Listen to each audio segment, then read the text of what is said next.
दफना दिया जाएगा, तुम्हारे हुस्न बर्बाद हो जाएगा, तुम्हारी खूबसूरती बर्बाद हो जाएगी, तुम्हारे गालों को गोश्त को कीड़े चुन चुन कर खाएंगे। ऐ मुसलमान औरतों, अगर तुम चाहते हो कि तुम्हारे हुस्न की हिफाजत हो, तुम्हारी खूबसूरती की हिफाजत हो, तो अल्लाह की इताअत करो, अपनी मालिका हज़रत फातिमा ज़हरा की कनीज़ा बन जाओ, ताकि इस दुनिया में भी पाकबाज बन जाओ, और जब मर जाओ तो मरने के बाद क़यामत में रब्बे कायनात तुम्हें जन्नत अता कर दे।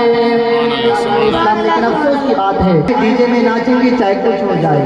मैं आपसे पूछना चाहता हूँ, मैं मर्दों से पूछना चाहता हूँ कि आप अपनी बेटियों को डीजे में नचाते हैं, आप अपनी बहुओं को डीजे में नचाते हैं, आप अपनी माओं को डीजे में नचाते हैं।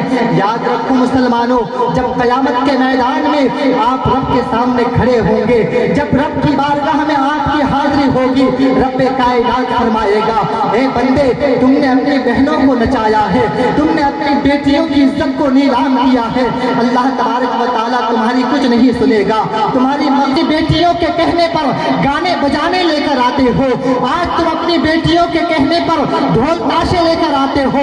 मैं आपसे कहना चाहता हूँ, जब एक औरत को क़यामत के मैदान में रब्बे कायनात फरमाएगा, ए औरत, तुमने बाजारों में नाचा था, तुमने डीजों में नाचा था, तुमने गाने सुना था, जाओ तुम्हें जहन्नम का परवाना दिया जाता है, तुम्हें जहन्नम दी जाती है, तुम जहन्नम में चले जाओगे, चले जाओ। तो औरत कहेगी, ए मौला, मैं अकेले जहन्नम में नहीं जाऊंगी, मैं अकेले जहन्नम में नहीं जाऊंगी। रब्बे कायनात फरमाएगा, ए औरत, तुम किसे जहन्नम में लेकर जाना चाहती हो? वो औरत कहेगी, ए मौला, आज अगर मैं जहन्नम जा रही हूँ, आज अगर मुझे दोज़ख भेजा जा रहा है, तो इसका जिम्मेदार मेरा बाप है, इसका जिम्मेदार मेरा बाप है।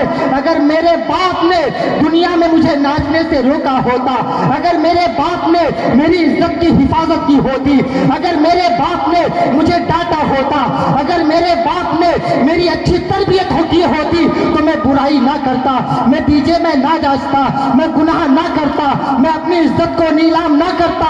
ए मौला, आज मैं जहन्नम में जा रही हूँ, मैं चाहती हूँ कि मेरे साथ मेरा बाप भी जहन्नम में जाए, मेरे साथ मेरा बाप भी दोज़ख में जले। रब्बे कायनात उस औरत के कहने पर उसके बाप को भी जहन्नम में डाल देगा। अब रब्बे कायनात फरमाएगा, ए औरत, अब तुम जहन्नम में चले जा। वो औरत कहेगी, मौला, मैं अभी जहन्नम में नहीं जाऊंगी, आज मैं जहन्नम में जा रही हूँ, आज मैं दोज़ख की आग में जलने वाली हूँ, तो इसका जिम्मेदार मेरा भाई भी है।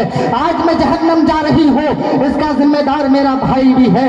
कि अगर मेरे भाई ने मुझे डांटा होता, मैं अपने भाई से डरा करती थी, मैं अपने भाई के सामने अपनी आंखों को नहीं उठाती थी। अगर मेरे भाई ने मुझे डांटा होता, अगर मेरे भाई ने मुझ पर गुस्सा किया होता, तो आज मैं जहन्नम ना जाती, मैं गुनाह ना करती। लेकिन मेरे भाई ने मुझे ना डांटा, मेरे भाई ने मुझे ना रोका। ए मौला, आज मैं जहन्नम जा रही हूँ, तो इसका जिम्मेदार मेरा भाई भी है। मैं चाहती हूँ कि मेरे साथ मेरे भाई को भी जहन्नम में डाला जाए। रब्बे कायनात उसके भाई को जहन्नम में जाने का हुक्म देगा। रब्बे कायनात फरमाएगा, ए औरत, अब तू जहन्नम में चले जा, अब जहन्नम की आग में जलने को तैयार हो जा।